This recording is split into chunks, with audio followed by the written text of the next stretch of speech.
Hello, welcome to News Now on TV360. I am Thelma Okoro. The Nigerian government wants Nnamdi Kanu back in prison.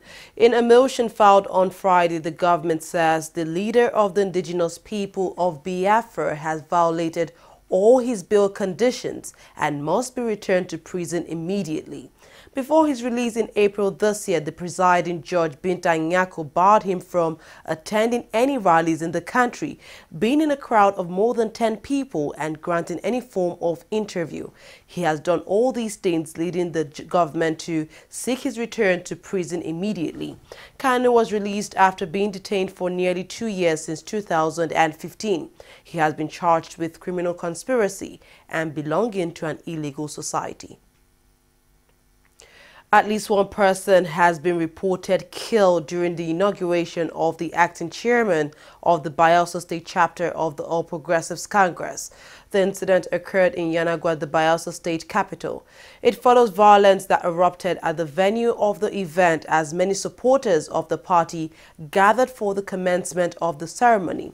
Hoodlums allegedly loyal to the expelled party chairman in the state were said to have invaded the venue, firing gunshots to scare people away. Authorities are, however, yet to release more details on the attack. A meeting between the Academic Staff Union of Universities (ASU) and the federal government has not been enough to get the union to suspend its industrial action.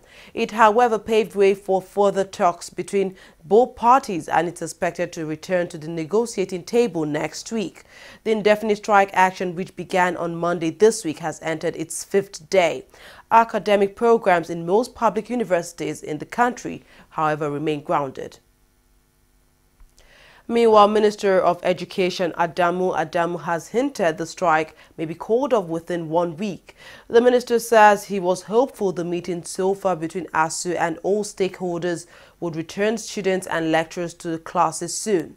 About 40 federal and 44 state universities in the country would be affected by the strike action. ASU is accusing the federal government of failing to fulfill a 2009 agreement reached between both parties during a similar strike action. The Nigerian government says the evasion of tax in the country has derailed the rising of revenue to finance rapid economic growth. Special advisor to the president on economic matters was speaking at the 4th annual general meeting of the Manufacturers Association of Nigeria in Abuja. Nigeria slipped into a recession last year as low crude oil prices and production slashed government revenues, as well as caused dollar scarcity and crippled the Nigerian economy. So it's important to understand that there are many incentives. I think the huge box of incentives. After incentives, the college want to do something and you otherwise not to. So just very quickly to say that you have to pay tax. Then the revenue challenge. In one breath, you are saying that you are complaining about providing your own water, providing your own light, providing your own security. At the same time, you say I don't want to pay tax. So where will the money come from? Where is it right now? And the international discussion we must have. We must pay taxes. What we pay 6% of GDP as tax is the lowest in the world. Other African countries, the average is 17%. In the developed world, it's at 3%. In the FCT, by the grace of God, next week, we are inaugurating the new FCT Internal Revenue Service.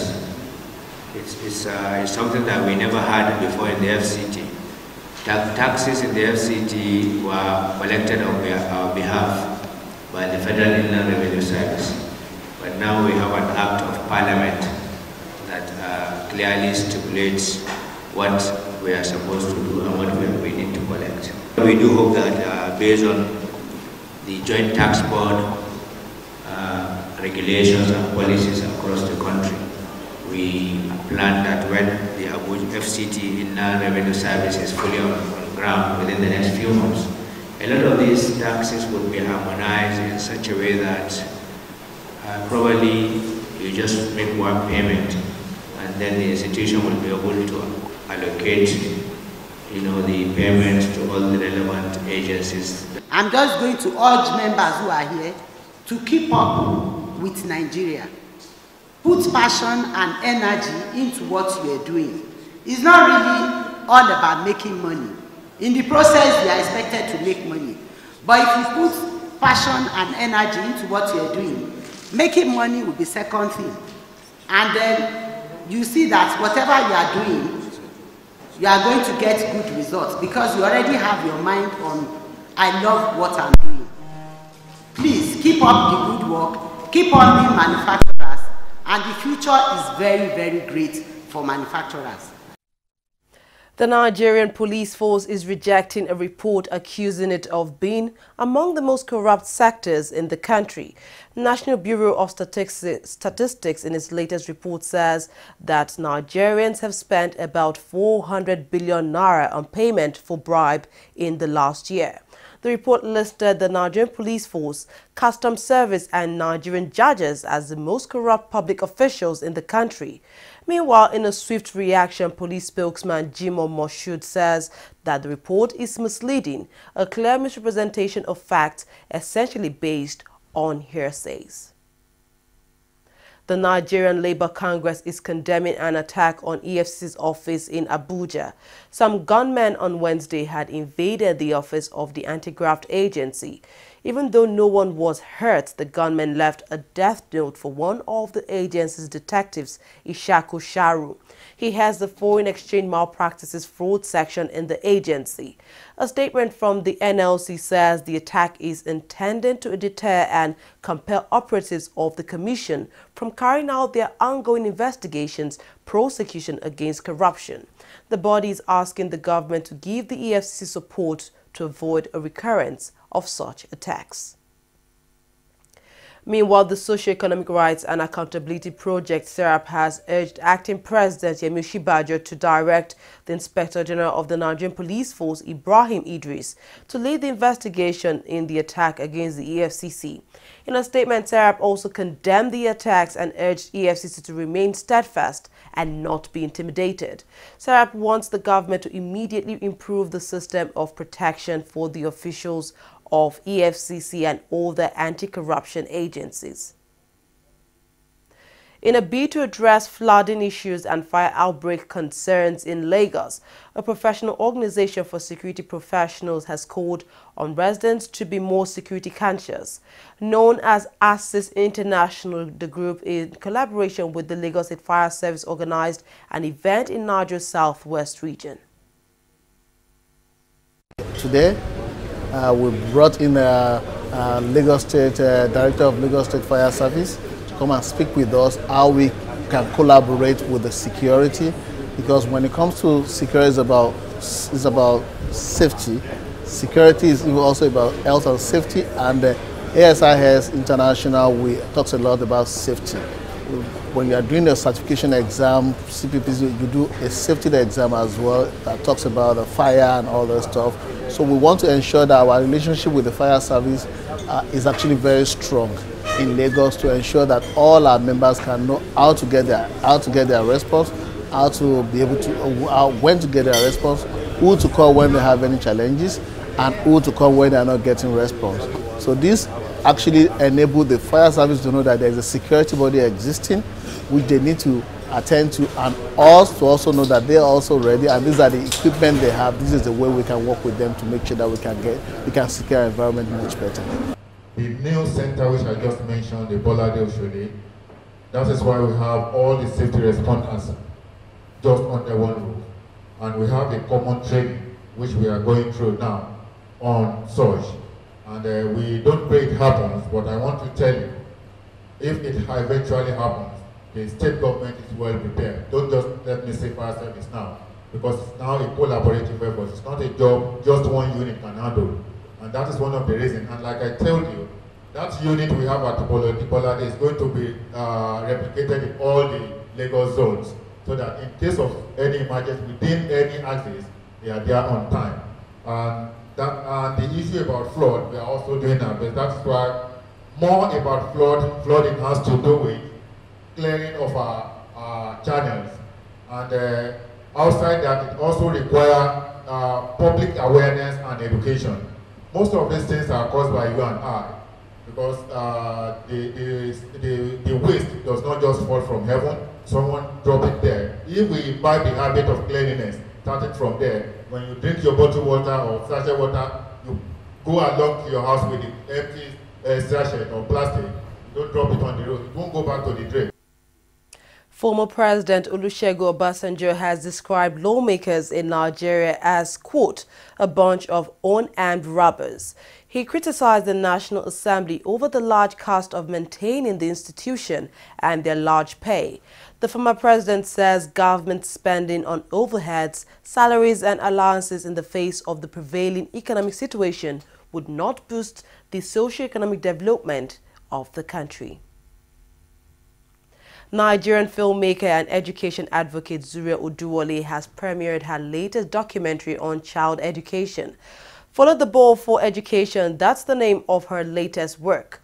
The event was attended by various dignitaries, including the Senior Special Assistant to the President on Foreign Affairs and Diaspora, Abike Dabiri Erewa. Follow the Ball for Education is the latest documentary made by 15-year-old filmmaker Zuriel Oduwole. The documentary was launched in Abuja, the nation's capital.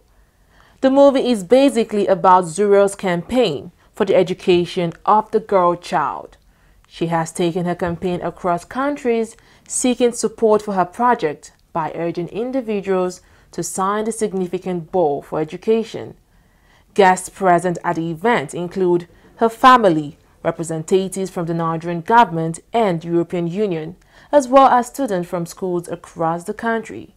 They were all full of praise for her latest showpiece. We're here to support her as the diaspora to the president. She's a Nigerian in the diaspora, and the Nigerian we're so proud of. And she's a good role model for young girls. At her age, she's supporting education, ensuring that indigent children go to school. So this is very encouraging, and we just need to support her so that she'll continue to do what she's doing and be a good model for younger girls to follow. If at 14 she could achieve this much, it shows that you can achieve anything you want at any age. So the film is very impressive. It tells Zuriel's story, and we hope that she's going to produce a film that will win all the awards anywhere in the world. So the European Union recognizes education as a key driver for development and actively promotes access to basic quality education for all children, youth and adults.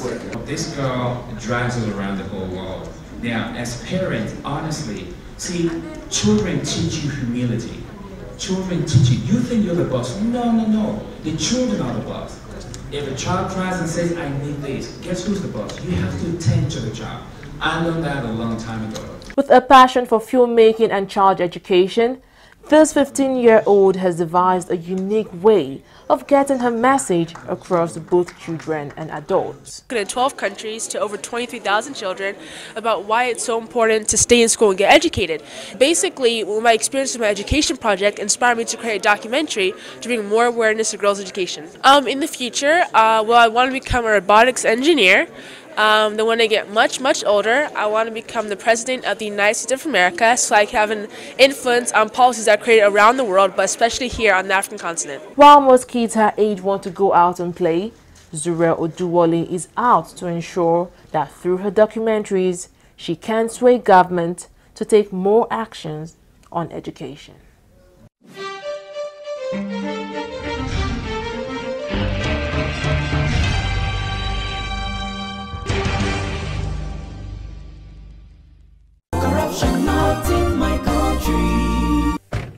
What is wrong with you, man? Saying no. Tell them I drew for more than 1 hour. Yeah, me. Ọ̀rọ̀ yín náà ni mò ń ṣe. Ọ̀rọ̀ yín náà ni mò ń ṣe. Ká kúrò fún Ọlọ́run. Ká satisfy yín níbi ọ̀rọ̀ yín náà ni mò ń ṣe. Ẹ wọ́n jẹ́ ká lọ́tàrí ká kúrò níbí báyìí. Ẹ jọ̀ọ́ ẹ má bínú. Hello ọ̀gá. Màá dọ́dọ̀ yín lẹ́sẹ̀ yín. I'm assure you 5 minutes. Màá dọ́dọ̀ yín. Ẹ gbà bẹ́ẹ̀. You are deceiving another customer just like you deceived us. The same way he deceived us. Eh? Why? Ètò ni iṣẹ́ yìí. Bó o bá kúrò ò lè jẹun, ò lè jẹun. Bó o bá kúrò ò lè jẹun ìyá mi. Bó o bá kúrò ò lè jẹun. Workshop mi lélẹ́yìí. Ibi tí èèyàn bá ti ń ṣe ló ti ń jẹ. Ìyẹn ló ń pè ní workshop. Ibi tó bá ti ń work ni kó má ti shop. Well, you cannot base your business on lies. Koda now, it is corruption and it cannot work. Not in my country. Corruption not in my country.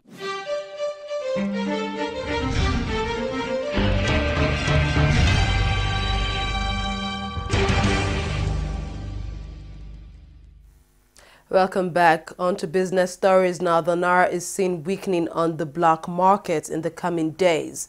This comes on the back of surging demand for the dollar by summer holiday makers and parents paying school fees for their children abroad. Nigeria is battling a currency crisis brought on by low oil prices, which has tipped Africa's biggest economy into recession and created chronic dollar shortages. Traders also forecast the naira will trade within a range on the investor forex window and official interbank market. Oil prices edged up higher on Friday. Investors are being offered some encouragement from data hinting oil oversupply was doing steady. Brent crude futures were up 6 cents at $51.09 per barrel, while U.S. crude futures were up 11 cents at $47.20 per barrel.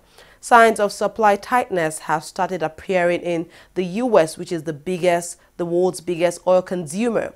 Despite a 13% jump in production since mid-2016 to 9.5 million barrels per day, the country's crude commercial inventories have fallen 13% from their March records to below 2016 levels. A Kenya police monitor has commenced investigating at least 28 deaths following last week's disputed elections in the country. The government-funded but civilian-run Independent Police Oversight Authority is fast-tracking investigations of all deaths and injuries attributed to the police following the elections. Protests broke out after the election board announced that incumbent President Uhuru Kenyatta had won by 1.4 million votes. Opposition leader Raila Odinga disputes the figure and on Wednesday announced he is taking his case to the Supreme Court. A wide-ranging anti-terror operation was underway in Spain on Friday after police killed 5 men wearing fake suicide belts in a town south of Barcelona. On Thursday, a terrorist attack in the city left 14 people dead, with at least 100 injured. Joaquim Font, the Catalan Interior Minister, says the 2 attacks were linked to another previously unreported incident on Wednesday, which killed 1 person after an explosion at a house in Alcana, south of Barcelona. The victims are from more than 24 countries. Nigeria's Football Federation has appointed Christopher Danjuma as head coach of the under-20 women national team. Danjuma will be assisted by Wemimo Matthew as the first assistant coach, while Mansour Abdullahi will be the second assistant coach and Abdulatif Yusuf will be the goalkeeper trainer. They are expected in Abuja on Wednesday next week to open camp for screening of players for next month's FIFA Under-20 Women's World Cup qualifying match between Nigeria and Tanzania. Meanwhile, the NFF has invited a total of 59 coaches for interview. The federation intends to fill vacant positions of head coach, assistant coach and goalkeeper trainer in the under-17, under-20 and under-23 national teams for the men and under-17 and senior national teams for the women, as well as the beach soccer national team. The coaches are expected at the NFF Secretariat in Abuja on Tuesday, 22nd of August 2017, with their original credentials and other relevant certificates and documents. Former African Footballer of the Year Pierre-Emerick Aubameyang is the only African in the 2017 FIFA Best Men's Player Award shortlist. The Gabonese joins Cristiano Ronaldo and Lionel Messi in a 24-man shortlist for the prestigious award.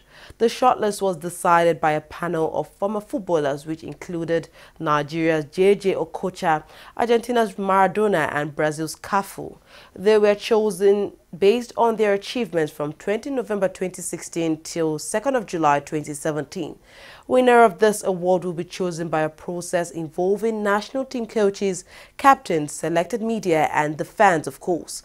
Voting starts on Monday, August 21st and closes on September 7th, 2017. Well, that's all we have on news now. Thanks for watching. I am Thelma Okoro.